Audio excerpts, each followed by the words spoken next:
이번 시간에는요, 지금 현재 이번 대선 국면에서 굉장히 중요한 인물들, 우선 이준석, 송영길, 그리고 김병준 선대위원장, 이 세 분이 언론과 인터뷰를 했어요. 매우 중요한 언급들이 많이 있습니다. 그래서 이 세 분의 인터뷰 내용을 집중적으로 전해드리도록 하겠습니다. 우선 국민의힘 선대위 이준석 대표, 뭐 제가 보기에는요, 당 대표가 선거다 말고 뛰쳐나가는 거 생전 처음 보는 것 같아요. 이거 상상을 초월한 일이에요. 아니, 전쟁 중에 지금 전쟁을 지휘하는 사령관이 말이죠, 전쟁하는 방식이 마음에 안 든다고 그래서 지금 적진에 투항하기 직전에 있는 상황하고 똑같아. 이게 말이 됩니까? 이유 여하를 막론하고 이건 말이 안 되는 거예요. 민주주의가 뭡니까? 정해진 룰에 따라서 결론을 내는 거예요. 정해진 룰이라고 하는 것은 선대위원장이니까 선대위 틀 안에서 이견을 얘기하고 그것을 녹여내는 방법을 찾아야지. 자기 마음에 안 든다고 달려나가는 거, 이게 도대체 이해가 되냐. 그래서 지금 걱정이 굉장히 많고요. 이거 참 큰일 났습니다. 한마디로 얘기해서. 예. 그래서 이제 이준석 대표의 주장은 뭔지 여러분들 뭐 다 아시는 거겠지만은, 첫 번째는 윤핵관 정리하는 거잖아요. 근데 윤석열 후보 윤핵관이 어디가 있냐. 기자 여러분들이 한번 취재해봐라. 지금 장제원 의원 완전히 밖으로 나가 있다. 완전히 근본적으로 부임을 하고 있고, 또 이준석 대표의 윤석열 후보에 대한 비판이요, 제가 보기에는 상당히 참 아슬아슬하다. 이미 도를 넘었다는 건 다 한데, 넘어도 1단, 2단, 3단 있으면 이제 거의 3단계까지 다 간 것 같아요. 예. 그래서 30대 장관을 발탁하겠다고 하는 사람이 30대 대표 말들을 안 듣는다. 야, 이게 좀 너무 나가는 것 같아요. 비서실 문제라든가 뭐 등등 일일이 열거할 수 없을 정도로 많아요. 그래서 이러한 내용, 이준석 대표의 주장이 어떤지 한번 여러분들께서 직접 들으시는 것이 제일 좋을 것 같아요. 바로 연합뉴스하고 인터뷰를 했습니다. 연합뉴스. 예. 그래서 연합뉴스의 인터뷰 내용을 제가 우선 먼저 자세하게 말씀을 드리겠습니다. 그러니까 뭐라고 그럴까요? 대선판을 갖다가 이 헐리우드 영화 다크나이트에 비유했어요. 그래서 윤석열 후보를 갖다가 배트맨으로, 이재명 후보를 조커로 놓고 선거 전략도 배트맨과 조커의 대립 구도로 몰아가야 했지만은 실패했다, 못 몰아갔다 이겁니다. 그래서 윤 후보는 이재명이라는 조커에 맞서는 배트맨이야 하는데, 그 당시 경찰국장이 돼버렸다. 그러면 조커를 못 이긴다. 자, 그리고요, 지금 이준석 대표는 연합뉴스하고 인터뷰를 하면서 공정과 상식이라는 말을 종이 위에 또박또박 적으면서 인터뷰를 했는데, 이 좋은 슬로건인데 이거 발레 하나만 나오면 무너지는 위험한 슬로건이다. 예, 그리고 보궐선거는 절대 나가지 않겠다. 그리고 경선 방침을 밝혔어요. 또한 이 안철수 후보와의 단일화 문제가 일각에서 거론되는 것과 관련해서는 단일화를 획책하는 사람들이 당을 크게 위험에 빠뜨릴 것이다. 그래서 여전히, 그러니까 제가 볼 때는요, 이준석 대표가 한번 본인이 옳다라고 하면 주변에서 누가 얘기하든 간에 일체 듣지 않아요. 이게 30대 대표, 많은 그런 혁신적인 창의적인 그런 정치를 기대한 거 아니겠어요? 그래서 30대 대표를 뽑아준 것이죠. 그런데 지금 이 정치 행태를 하는 거 보면 옛날에 이 YS보다도 더 심한, 예, 그리고 어떻게 보면 DJ보다도 더 심한, 쓰리김 중에서 제일 투쟁 세게였던 사람이니 김종필보다는요, 김종필 JP는 사실 투쟁이 뭐 별로 없었다고 봐야 되겠죠. DJ하고 이제 YS가 대한민국 민주화 과정에서 제일 투쟁을 많이 한 사람들인데, 그분들과의 투쟁은 그래도 명분이라는 게 있잖아요. 대한민국 민주화를 완성시키겠다는. 근데 지금 이준석 대표의 이런 투쟁이라고 보면, 나의 대표권을 왜 인정해 주지 않느냐, 쉽게 얘기하면 이거고, 다른 한편으로는 왜 김정인 위원장한테 전권을 준다고 해놓고 전권을 안 주느냐, 내가 그러니까 일할 공간이 없다, 안 하겠다, 뛰쳐나간다, 그래서 선대위를 개편하더라도 나는 돌아가지 않겠다, 이런 입장을 반복적으로 내놓고 있어요. 저는 이게 이미 말씀드린 대로 결국은 돌아온다. 만약에 이준석 대표가 돌아가지 않는다, 인생 끝장입니다. 정치인으로서만 끝장이 아니라 인생 끝나는 거예요. 저는 그렇게 봐요.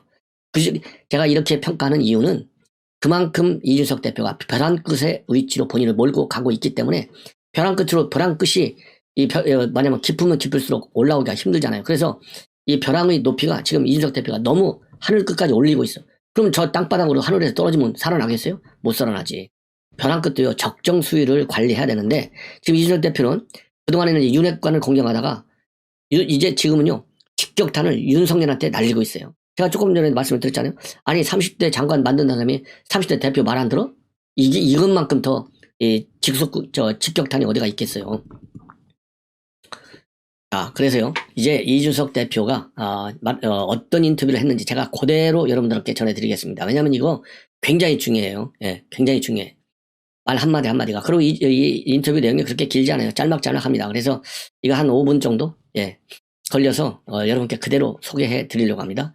자, 공정과 상식인데 여성의 핵심 가치가 박근혜 전 대통령도 최순실이라는 발레 하나의 정권이 무너졌다. 조국 전 장관도 마찬가지로 발레가 나오니 무너졌다. 가족 리스크를 윤 후보의 발레로 보나 대응 능력이 문제다. 윤 후보가 측근이나 가족 문제를 어떻게 관리하는지도 국민이 평가하는 정치적 영역이다. 정권 교체 여론은 높은데 참 민망하지만 윤 후보는 경선 과정에서도 간표를 받았다. 본선에서도 지금 속도로 간표를 받으면 골을 안 넣고는 이길 수 없다. 선대위 전체적으로 골 넣는 기획을 하는 사람이 없다. 지금 득표 전략도 없지만 간표를 막는 전략도 거의 없다. 그 다음에 이재명 후보의 대장동 의혹도 계속 커진다. 간표 요인은 사안의 중차대함보다도 어떻게 관리하는지에 달렸다. 윤 후보의 가족 문제와 관련해 문재인 선대위 회의 날도 간표 막는 대전략이라도 세우자고 했다가 거부당한 것 아닌가. 선대위 복귀의 전제 조건이 있나? 제 역할이 없다고 부정당한 상황에서 선대위에 참여할 생각은 없다. 이 대목에서요. 전제 조건을 얘기하지 않고 있는 거예요. 이게 굉장히 이준석 대표가 약은 거예요. 그러니까 전제 조건을 지금 물어봤는데 참여할 생각이 없다. 결론을 내려버렸잖아요. 중간 과정을 설명해 줘야 되는데. 그 다음에 이번 사태가 제2 울산회동으로 이어질 순 없나. 울산회동 때도 청소를 하기보단 이불로 덮어놓은 거였다. 그때 합의가 지켜진 게 없다. 이젠 합의 정도가 아니라 윤 후보 입장에선 자존심상 도저히 하기 어려운 행동들을 해야 할 거다. 윤 후보가 받아들이기 어려울 것이고 저도 요구할 생각이 없다. 그 다음에 윤 후보의 민주주의 발언이 결정적이었나. 하극상 행태를 민주주의라고 표현한 것도 문제지만 조수진 단장이 당대표 탄핵을 언론인들에게 설파했다. 언론에서 윤 후보의 공식적인 생각이라고 받아들일 수 있음에도 불구하고 윤 후보는 어떤 조치도 취하지 않았다.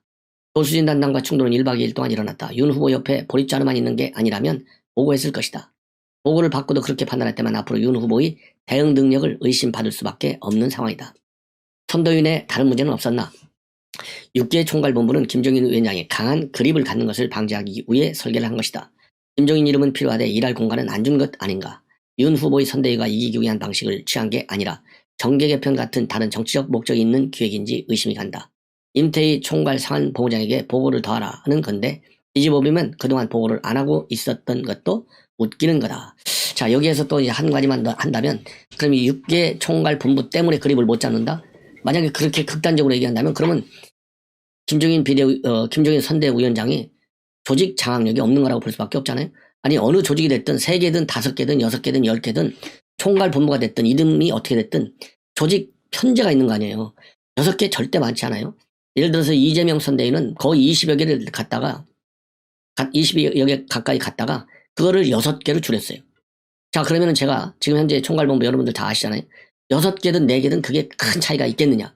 그럼 6개를 3개로 줄이겠어요? 저는 그렇게 생각 안 해요. 그러면 제일 처음에 한 4개 정도가 거론됐어요. 그러다가 6개가 됐어요. 이거 큰 차이 없다고 봅니다. 설령 이게 많다면 많으면 많은 대로 리더십을 발휘하는 게 바로 탑 리더의 역할이고 그게 능력이에요.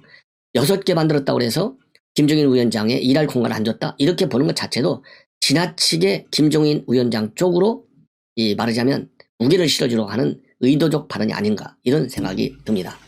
자, 윤핵관이 문제인가? 윤 후보가 윤핵관은 출근도 안 한다고 했는데 출근하면 윤핵관이 될 수 없다. 최순실이 출근하고 지위가 있었으면 비선실세가 될 수 없었을 거다. 우리 국민들은 개선 조직상 없는 사람이 단순 조언자 역할 이상의 실질적 직무를 맡는 것을 싫어한다. 대선에 이겨도 저도 이준석에게는 정치적 타격 아닌가? 대선에 이겨도 저도 이준석에게는 정치적 타격 아닌가? 여의도 문법에 계속되고 싶은 생각이 없다. 내가 윤석열 후보에게 알랑거려서 정치하려고 했다면 1차 울산 합의도 없었다. 통관 대통령을 만드는 것만이 유일한 목표다. 27살 때 박근혜 선대위에서 최순실 존재를 몰랐던 트라우마가 너무 컸다. 그때도 이상한 점이 있었지만 전부 다 비겁했던 거다. 참 말 정말 잘하는 것 같아요. 예. 여의도 문법에 계속되고 싶지 않다는 정치적 타격이 아니냐라는 그런 인식의 틀 이거를 부인하는 거예요. 예. 그 다음에 그러니까 나한테 이렇게 한다고 해서 타격을 준다? 그러면 너희들은 말도 안 돼. 이 얘기나 똑같은 거 아니겠습니까? 자, 이렇게 가면 성공한 대통령이 될 수 없다고 보나 제 판단이 틀릴 수는 있을 것이다. 통치 과정에서 상당히 어려운 지점이 노출될 것으로 생각한다. 30대 장관을 많이 만든다는 분이 30대 당대표와 소통이 안 된다. 청와대 비서실을 줄이고 내각을 통할한다는데 선대위는 오히려 윤핵관 논란 속에 거꾸로 가는 것 같다. 그 다음에 말실수 논란이 이어지는데 현장에서 후보의 미숙한 표현을 보완해주기 위해 저와 같이 다니는 기획을 했었는데 바로 자기 정치한다는 공격이 들어왔다. 결국 보수 유튜브를 중심으로 협작질하는 사람들 덕분에 의원 후보는 맨몸으로 나가서 우물쭈물할 수밖에 없는 상황이 됐다. 맨날 저보고 돋보이고 싶어 한다는데 저는 이미 대한민국에서 모르는 사람이 없어서 돋보일 필요가 없다. 세대 결합론은 무산된 것인가? 이준석이 2030 남서들을 대표하는 것 같으니 2030 여자들이 좋아한다고 하는 신지혜를 영입하자는 프랭켄슈타인식 영입에 그다지 동의하지 않는다. 지방선거 공천 컨셉 그리고 스케줄은 기본적으로 상향식 공천제 중심을 한다. 당원 수가 유권자 일정 비율 이상인 곳은 다 경선할 것이다. 공직 후보자 기초자격시험을 통해 부적격자를 거르려고 한다. 저는요 이거 뭐 혁신적 아이디어는 맞아요. 예, 이거 누가 시험 본다는 생각을 했겠어요? 전 세계 자유민주주의가 대한민국보다 100배 만배 성공한 국가에서요. 기초 뭐 의원 시험 선거가 됐든 뭐가 됐든 시험을 통해서 이 공천을 하는데 영향을 주겠다? 저는 생전 들어보지 못했어요. 제가 미국에서 저도 그래도 명색이 그래도 정치학 공부 아무리 못했어도 4년간 공부한 사람인데 이거 저는 동의하지 않습니다. 예. 그 다음에 6월 1일 선거일이니 2월부터 기억에 들어가서 4월에 공관위를 꾸리고 5월까지는 공천해야 한다. 자, 3, 4, 5월이 말이죠. 차기 5년 정권을 설계할 수 있는 인수위 기간이에요. 이때 이게 얼마나 중요합니까? 이때 역량 아무리 물론 인수위가 구성이 돼서 제대로 일을 한다 하더라도 예, 새로운 정권을 성공적으로 이끌 수 있는 지지 기반 그 다음에 모든 역량이 거기에 들어가야 되잖아요. 근데 갑자기 시험을 친다? 이거 역량이 왜 그러냐면 이게 기초의원들만 뽑는 게 아니라 도지사들을 또 뽑아요. 도지사들의 이 협력, 협조 그리고 이 참여 이것이 인수위 구성에 얼마나 큰 영향을 주겠느냐. 물리적으로 몸이 인수위에 들어가 있지 않다 하더라도 굉장히 중요하다. 이분들의 아이디어라든지. 근데 이게 전부 시험제도 왜냐하면 뭐 이 도지사들이 물론 시험을 안 보고 기초의원들이 시험을 보는 거지만은 다 이게 고리고리 연결이 되지 않습니까? 이거 좀 위험해요. 종로 출마 의사는 재보선 공천 스케줄은 1월 초부터 한다. 예, 1월 초부터 재보선 공천 스케줄 진행한다. 종로 선거에 나갈 생각은 없다. 이길 사람을 내보내야 한다. 종로 선거가 쉬운 건 아니다. 경선할 건가? 그렇다. 국민의당 안철수 후보와의 선거 연합론도 종로 재보선과 연동되나? 단일화 판을 섣불리 펼치고 단일화를 회책하는 사람들이 당을 크게 위험에 빠뜨릴 것이라고 본다. 당 대표로서 선거 지원은 어떻게 할 건가? 활발한 축사와 방송, 당무에 이상이 없도록 차질 없는 사무처 관리를 하겠다. 박근혜 전 대통령 사면이 판세해주는 영향은 전당대회 때 대구 연설에서 탄핵에 대한 제 입장을 명확히 했다. 어느 정도 거리를 두겠다는 것이다. 윤 후보는 더 민감할 거다. 하지만 국정농단을 수사했던 검사로서 명쾌해야 한다고 본다. 박근혜 전 대통령의 국정농단 혐의는 굉장히 중차대하고 앞으로 정치하는 사람들의 반면 교사가 돼야 한다. 이 대목에 대해서요. 박근혜 대통령 국정농단 했어. 그 정도가 아니에요. 했을 뿐만 아니라 굉장히 중차대해. 자, 이렇게까지 설령 이렇게 인식하는 거 누가 막 바꾸겠어요. 자유민주주의 표현의 사상의 자유가 다 있는데. 근데 이 시점에서 박근혜 농단 굉장히 중대해 이렇게 얘기하는 것이 꼭 필요하겠는가? 지금 질문이 말이죠. 이 박근혜 대통령 사면이 판세에 영향을 주는 영향이잖아요. 잘 모르겠습니다. 여권이 적전분열 카드로 보나 우리가 하기 나름이다. 박근혜 대통령이 탄핵 사태를 초래한 데 대해 당원과 국민들에게 유감 표명을 했으면 좋겠다. 그러면 국민 통합에 도움이 되겠지만 억울하다고 하면 역풍이 불 수 있다. 여기도 적전분열 카드로 보나 여기에 하기가 나. 그러니까 적전 카드가 되냐 안 되느냐는 문재인 대통령이 사면을 했느냐 안 됐느냐는 아무 관계 없다는 거예요. 그 책임은 우리한테 온다는 거예요. 야, 이런 인식 저는 참 이해하기 어렵습니다. 이 얘기는요. 국정농단 혐의는 굉장히 중차대하는 거하고 적전분열 카드가 되느냐 안 되느냐 우리한테 달려있다. 이게 똑같은 인식이에요. 여권에는 아무 책임 없다 이겁니다.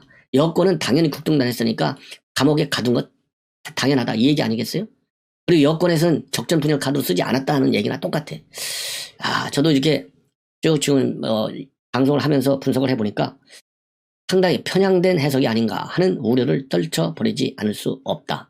이게 저의 결론인 것 같습니다. 자, 그 다음에는요. 이제는 김병준 위원장 얘기를 한번 들어보시죠. 왜냐면 여러분들 김병준 위원장하고도 좀 의견이 좀 달랐잖아요. 예. 왜냐면 처음부터 김병준 위원장이 선대에 끼는 거 강력히 반발했던 장본인 바로 이준석이에요. 예. 자, 그러면 김병준 위원장은요. 어디하고 아까 이준석 대표는 연합뉴스하고 인터뷰를 한 겁니다. 김병준 위원장은 국민일보하고 인터뷰한 내용입니다. 국민일보. 자, 그래서 이 내용도 가능하면 그대로 살리겠습니다. 그래야 여러분들께서 똑같은 사안을 보는 이준석 대표의 의견과 김병준 위원장의 의견이 얼마만큼 차이가 나는지 이거를 이해해야만이 우리가 이번 선거에 임하는 자세를 가다듬는데도 굉장히 중요해요. 그래서 이 문제를 여러분들께 김병준 위원장 국민의힘 인터뷰 내용 25일 바로 어제 인터뷰한 내용이 지금 막 나온 거예요. 자, 핵심은요. 한마디로 얘기해서 이준석 대표의 인터뷰 내용은 지금 모든 잘못의 원인은 윤석열 후보에게 가 있어요. 윤석열 후보의 책임론을 부각시키는 거예요. 그리고 이 김병준 위원장의 인터뷰 내용은 한마디로 이 선대위 중심은 누가 돼야 되느냐? 바로 윤석열 후보가 돼야 된다 이거예요. 그래서 윤석열 후보가 되고 다른 사람들은 그림자가 돼야 되는 것이다. 왜? 해서는 후보를 보고 찍는 거니까. 그리고 김건희 씨 문제에 관해서는 윤석열 후보와 배우자가 결정한 사항이다. 그리고 선대위 쇄신 이거 할 필요가 없다. 그러다 보면 내부 싸움질 하다가 선거 끝난다. 예. 그리고 윤핵관 논란 오해에서 비롯된 것이고 장제원 굉장히 지금 억울할 것이다. 예. 그리고 이재명이가 입장 요새 바꾸는 거 이거는 유연성이 아니고 가식이고 거짓말이다. 이게 논리의 핵심입니다. 인터뷰 내용. 그래서 이 인터뷰 내용을 여러분들께 말씀을 자세하게 드릴게요. 이게 굉장히 중요해요. 윤석열 선대위가 안고 있는 문제 해법으로는 후보 중심성을 굉장히 강조하고 있어요. 그래서 윤석열 후보가 진짜 중심이고 다른 사람들은 다 그림자가 돼야 한다. 이렇게 되면 모든 문제는 쉽게 해결될 것이다 라고 강조하고 있습니다. 그래서 선대위가 아무리 비대하고 혼란스러워도 후보 중심성만 확보되면 된다. 민주당도 이재명 중심성이 갖춰진 다음에 조용해진 것 아니냐. 그래서 윤석열 후보가 더욱 유권자들이 눈에 띄어야 하고 결국 대선은 후보를 보고 찍는 것이다. 그리고 이 선대위 전면 쇄신론을 이준석 대표 강하게 하고 있는데 여기에 대해서 부정적 입장입니다. 어떤 선대위든 혼란스럽고 복잡하게 돼 있는 것인데 그런 조직을 인위적으로 줄이고 통제하려다가 선거가 끝난다. 선대위는 재구조화되는 것보다는 운영을 어떻게 하느냐에 달려 있다. 윤핵관 문제 이것은 상당한 오해가 있고 윤핵관으로 지목받는 장제원 의원 억울할 것이다. 그리고 김건희 씨 논란 이건 가족 문제이기 때문에 윤 후보와 배우자가 결정한 사항이다. 정권교체 열망을 아는 윤 후보가 부인 문제에 대해서 충분히 압박을 받고 있고 충분히 고민을 하고 있다. 선대위 차원에서 함부로 얘기할 사안은 아니라고 본다. 그리고 이재명 후보 요즘 세제 개편 이런 걸 얘기하고 있는데 유연성이 아니고 자신을 감추는 것이고 이게 모두는 가식이고 거짓말이다. 이런 입장을 내놓고 있습니다. 그리고 박근혜 대통령 사면과 관련해서는요. 우선 개인적으로 저는 그분한테 총리 지명을 받았던 사람이니까 참 다행스럽다는 생각이 먼저 든다. 굳이 질문에 답한다면 보수정 갈라치기 의도다. 이런 질문에 관해서 문 대통령의 생각이라기보다는 대통령의 주변이나 선거하는 여권 사람들 사이에서는 박 대통령을 밖으로 내보낼 경우 특별한 메시지를 내놓지 않더라도 야권을 어느 정도 흔들어 놓고 분열시킬 가능성이 있다고 봤을 것이다. 그 다음에 한명숙 총리를 복권시키고 이석기를 풀어주는 하나의 카드로 박근혜 대통령 사면을 쓰지 않았나 하는 생각을 지울 수 없다. 순수한 의도로 박근혜 대통령을 사면시킨 것 같지는 않다. 하나는 대선 전략 차원에서 또 한편으로는 한명숙 전 총리 복권과 이석기 전 의원 가석방을 위해서 쓴 카드 같다. 이렇게 해서 앞에서 얘기한 이준석 대표는 그랬잖아요. 국정농단 중차다에 이렇게 얘기했잖아요. 그리고 적전 분열이나 아니냐 이거는 우리가 하기 나름이다. 얼마나 생각이 달라요. 의도가 있다는 거고 김병준 위원장. 이석은 그런 의도 지금 따질 때가 아니다는 얘기 아니에요. 네. 그 다음에 한 달 동안 선대위 활동해보니까 어떻냐. 솔직히 제가 노무현 대통령이 당선됐던 2002년 대선을 처음부터 끝까지 치러보지 않았나. 그때의 경험으로 선대위가 어떤 모습일 것이라는 나름의 생각이 있었는데 그 생각에서 별로 어긋나지 않았다. 다만 통상적인 선대위에 비해서 조금 더 혼란스러운 측면은 있는 것 같다. 그리고 이준석 대표 이 사퇴 해소하기엔 대책은 뭐냐. 나보고 얘기하라고 하면 후보 중심성이 약하다는 것이다. 선대위라는 조직은 들어오고 싶은 사람이 많기 때문에 넉넉할 수밖에 없고 그래야 잡음이 안 생긴다. 들어오고 싶은 사람은 많은데 선대위가 너무 작으면 다리를 놓고 권력투쟁이 일어난다. 그리고 선대위라는 데는 또 잘 조직화된 회사처럼 업무 분장이 명확한 것도 아니고 서로 중복되는 것도 있고 빠진 것도 있고 그걸 다시 채우고 이렇게 가변적인 조직이다. 하지만 혼란스러운 데가 있어도 후보 중심만 딱 있으면 잘 굴러간다. 그러나 국민의힘 선대위는 지금까지 후보 중심성이 약하다. 이준석 당 대표로서 또 역할을 하려고 했고 당연히 할 말은 해야겠지만 후보 중심성에서는 조금 어긋나 있다. 윤핵관 논란, 후보 중심성이 확보되지 않으니까 윤핵관이다. 이런 것들이 막 터져 나오는 것인데 사실 선거는 후보의 핵심 측근들이 치르는 것이다. 그걸 존중하면 끝나는 문제다. 윤 후보가 국민이 바뀌어오지 않았나. 그래서 당의 협조를 얻어야 되는 상황이었고 그게 후보 중심성이 약하게 된 원인 중의 하나다. 노무현 대통령도 민당 안에 있었지만은 비주류이다 보니까 장악이 잘 안 됐다. 그래서 자기 측근들, 당시 30대에 있던 이광재, 안희정 이런 사람들을 전진 배치시켜서 그 중심을 잡아갔다. 지금 말하면 이들은 노획관이다. 예. 노 대통령도 노획관들에게 힘을 실어주면서 선거를 치른다고 욕 많이 먹었다. 그러나 후보를 중심으로 뭉치면 그 후보를 반대하는 집단과 싸워서 결국 이겨낸다. 윤핵관 문제는 상당한 오해가 있다. 후보를 둘러싼 그룹들이 후보와 다른 사람들이 접촉을 차단하고 정보를 왜곡한다는 의심이 있다. 그러나 많은 사람들이 자신의 제안이나 조언이 받아들여지지 않을 경우 윤핵관으로 책임을 돌린다. 그러니 윤석열 비서실에 있는 사람들도 답답할 것이다. 여기 국민의힘 선대위에는 밖에서 생각하는 만큼 그렇게 후보를 흔드는 사람이 없다. 윤핵관으로 지목된 장재훈 의원만 해도 억울할 것이다. 내가 후보 일정을 대충 아는데 장 의원과 최근 접촉이 없다. 본심하는 사람을 윤핵관으로 지목하니 억울할 수 있는 것이다. 윤핵관 논란을 정리하는 길은 결국 서로를 신뢰하는 길밖에 없다. 그리고 선대위 전면 쇄신 주장과 관련해서는 후보 중심성이 없는 선대위는 시끄럽게 돼 있다. 하지만 선대위를 재구조화할 시간이 없다. 예, 이렇게 얘기를 하고 있습니다. 그리고 부인 문제, 솔직히 이 문제에 대해서는 우리 선대위가 함부로 이야기할 사안은 아니라는 입장을 갖고 있다. 자녀도 아니고 배우자다. 그런 인격적 독자성을 인정하는 것이 맞다고 본다. 결국 부인 문제는 후보와 배우자가 결정할 사항이다. 예. 그리고 정권 교체라는 어마어마한 역사적 짐을 지금 후보가 지고 있다. 부인 문제에 후보가 엄청난 압박을 받고 있다. 그래서 선대위가 결정해서 이렇게 하라 저렇게 하라고 후보에게 말하는 게 맞느냐 하는 생각을 갖고 있다. 예. 그리고 후보의 말실수, 윤 후보와 노무현 전 대통령 닮은 데가 있다. 말을 거침없이 하고 속에 있는 얘기를 다 쏟아낸다. 하지만 논란이 되는 말실수의 상당 부분은 나 같은 사람은 다 이해가 된다. 그래서 이 말실수 줄이기 위한 방법으로 선대위 정책팀이나 어디서 빨리 포지션 페이퍼를 만들어야 한다. 그러면 우리 정책에 대해 혼선이 빚어지는 말들이 줄어들 것이라고 생각한다. 윤 후보의 어법이 나는 솔직하고 좋다고 본다. 말실수에 대해서도 오해가 빚어진 이유들을 설득하는 것이 중요하다. 거침없이 얘기하는 스타일이 오히려 국민들과 소통에 도움이 되지 않나 하는 생각도 있다. 예. 그다음에요. 윤 후보가 대선에서 승리할 경우 다음 정부에서 반드시 해야 할 일을 꼽는다면 윤 후보도 계속 얘기했지만 공정의 가치가 중요하다. 공정에는 분배 과정의 공정도 중요하다. 지금 우리 사회에서 정규직과 비정규직 간의 차이, 수도권과 비수도권의 차이, 남성과 여성 간의 차이 등 이런 불공정이 너무 확대돼 있다. 아파 찬스 이런 특권도 분배 구조가 잘못돼서 발생하는 문제다. 예.